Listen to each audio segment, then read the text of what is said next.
Robin, you mentioned earlier we should leave the euro. Why do you think we should do that? Well, our involvement in the euro has been a disaster.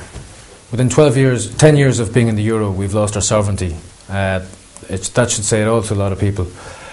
Our economy, when it was booming, it badly needed an interest rate rise to calm things down.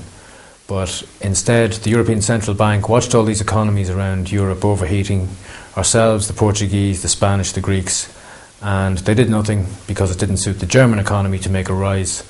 And that's why all these economies it's one of the main factors as to why all these economies are in the situation they're in now. An interest rate rise would have made credit more expensive, and we know the problems that were caused by cheap credit in our country.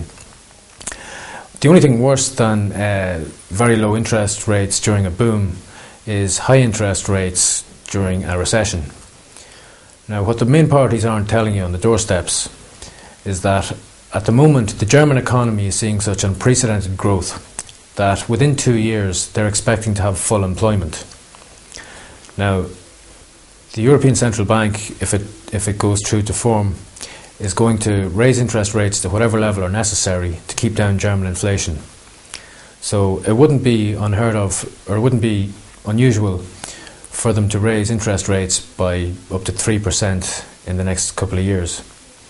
Now, if that happens, our interest rates, which are currently, or rather our mortgage rates, which are currently 5% for a lot of people, would go up to about 8%.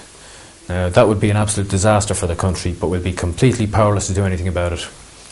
Also, if European interest rates rise, the 5.8% of the bailout rates, that would also, they could raise that. They didn't say they would, but they said they reserve the right to do so. And we wouldn't be able to afford that. Around 12 years ago, I did some research into the growth of the Irish economy between the years of 92 and 97. And for the research I had to interview financial journalists, trade union leaders, business leaders and so on. And I was very surprised in the answers they gave as to what the main factors were in the start of the boom. I was expecting them to say things like the young educated workforce, which was fairly high on the list, but it wasn't one of the main factors. Our membership of the European Union, that wasn't high on the list at all. The two main factors were obviously the reduction in corporate tax rates.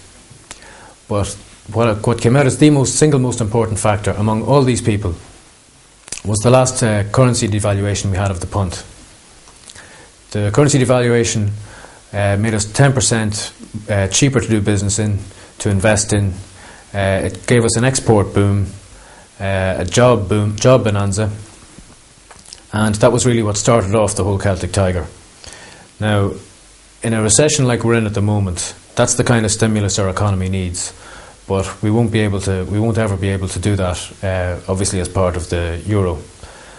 I think it's more a case of people being scared to leave it than anything else.